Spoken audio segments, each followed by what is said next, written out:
369 রহস্য নিয়ে বহু আলোচনা হয়েছে, বহু পরীক্ষা নিরীক্ষা হয়েছে, গবেষণা করা হয়েছে। বাস্তবতা হচ্ছে কোনো সঠিক ও নির্ভুল তথ্য আজ পর্যন্ত কেউ বের করতে পারেনি। মানে রহস্যই থেকে গেছে। তাই বলে কি এত গবেষণার ফলস্বরূপ কোনো তথ্যই কি নেই? একটা তথ্য তো অবশ্যই আছে। কি সেই তথ্য? কি এমন তথ্য যা এতদিন লুকিয়েছিল পর্দার আড়ালে? সেটাই জানব আজকের ভিডিওতে। সুপ্রিয় বন্ধুরা, এ বিষয় নিয়ে ইউটিউবে অনেক ভিডিও তৈরি করে আপলোড করা হয়েছে। সেগুলোতে এই বিষয়ের মূল থিম ঘুরে ফিরে একটাই। কিন্তু আজকে এই ভিডিওতে আপনারা চমকে ওঠার মতো কিছু অবলোকন করতে যাচ্ছেন। সুতরাং সম্পূর্ণ ভিডিওটা দেখতেই হয়, তাই না? চলুন শুরু করা যাক। আপনি কি জানেন, ইন্টারনেট তথ্য অনুযায়ী 369-এর রহস্য জানলে নাকি পুরো মহাবিশ্বের রহস্য উন্মেচিত হয়ে যাবে। নিকোলা টেসলা নাকি বলেছিলেন 369 ইজ দ্য কি টু দ্য ইউনিভার্স। কিন্তু প্রশ্ন হল, টেসলা কি সত্যিই এটা বলেছিলেন? 369 কি সত্যিই কোনো গোপন শক্তির সংখ্যা, নাকি এটা শুধু সুন্দরভাবে সাজানো একটা মিথ? আজকের ভিডিওতে আমরা আবেগ না, খাঁটি গণিত দিয়ে এই রহস্য ভেঙে ফেলব। 369 নিয়ে মানুষের বিশ্বাসটা আসলে কি, আগে সেটা জেনে নেওয়া যাক। ইউটিউব, টিকটক, ইনস্টাগ্রামে আপনি হয়তো দেখেছেন কেউ বলছে 369 দিয়ে ম্যানিফেস্টেশন করা যায়, কেউ বলছে এটা এনার্জি, ফ্রিকোয়েন্সি আর ভাইব্রেশনের সংখ্যা, অর্থাৎ 3 দ্বারা এনার্জি, 6 দ্বারা ফ্রিকোয়েন্সি আর 9 দ্বারা ভাইব্রেশনকে বোঝানো হচ্ছে। এমনকি অনেকে দাবি করে প্রাচীন সভ্যতা নাকি এই সংখ্যা জানত, আধুনিক বিজ্ঞান নাকি এটা লুকিয়ে রেখেছে। কিন্তু বিজ্ঞান আবেগ দিয়ে চলতে পারে না, বিজ্ঞানের জন্য লাগে অকাট্য প্রমাণ। চলুন দেখি বিজ্ঞান এ ব্যাপারে কি বলছে সেটা জেনে নিও। আগে এটা বুঝার চেষ্টা করি ডিজিটাল রুট কি।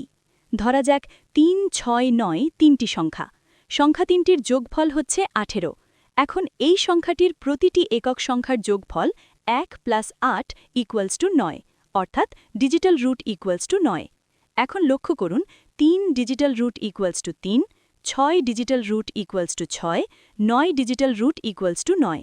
একইভাবে 12 digital root = 1 + 2 = 3, 15 digital root = 1 + 5 = 6, 18 digital root = 1 + 8 = 9।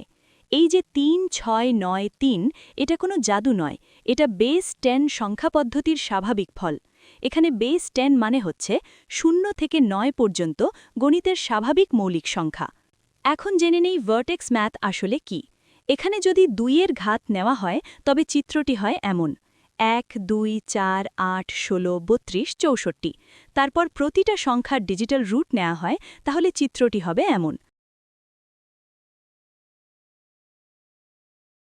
তখন দেখা যায় একটি লুপ তৈরি হচ্ছে, অর্থাৎ 1, 2, 4, 8, 7, 5, 1।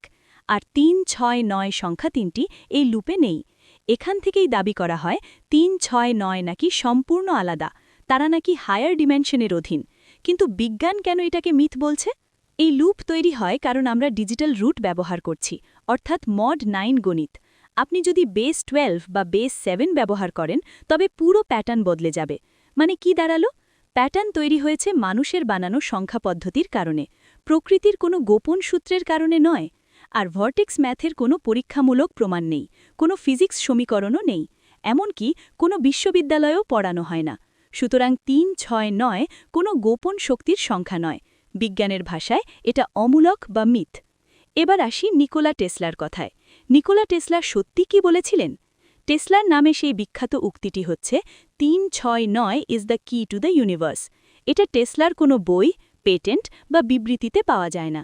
টেসলা যা বলেছিলেন সেটা হচ্ছে think in terms of energy, frequency and vibration. কিন্তু সেটাকে ধরে 369-এর গোপন রহস্য বানানোটা আসলে ইন্টারনেট যুগের ব্যাখ্যা, টেসলার নয়। তাহলে মানুষ কেন এটিকে বিশ্বাস করে? কারণ খুব সহজ, মানুষের মস্তিষ্ক প্যাটার্ন ভালোবাসে, রহস্য ভালোবাসে, আর বড় বিজ্ঞানীর নাম শুনলে প্রশ্ন করা বন্ধ করে দেয়। কিন্তু বিজ্ঞান আমাদেরকে শেখায় অথরিটি নয়, এভিডেন্স দেখো। 369 কোনো গোপন শক্তির সংখ্যা নয়, এটা সুন্দর গাণিতিক প্যাটার্ন মাত্র, কিন্তু রহস্য নয়। প্রকৃত রহস্য লুকিয়ে আছে পাই, ই, কোয়ান্টাম মেকানিক্স, রিলেটিভিটির মতো জায়গায়। আপনি যদি চান বিজ্ঞানকে মিথ থেকে আলাদা করে বুঝতে আর এমন আরও ভিডিও পেতে তাহলে যে কোনো প্রশ্ন করার দরজা তো খোলাই আছে। শুধু আইকে একটা প্রশ্ন করেই দেখুন, উত্তর পেয়ে যাবেন। ভিডিওটি ভালো লাগলে একটি লাইক দিন আর চ্যানেলটি সাবস্ক্রাইব করে পাশের বেলটি অ্যাক্টিভ করে দিন। আর কমেন্টে লিখুন আপনি আগে 369 নিয়ে কি বিশ্বাস করতেন। দেখা হবে পরবর্তী ভিডিওতে। ভালো থাকুন, সুস্থ থাকুন। ধন্যবাদ।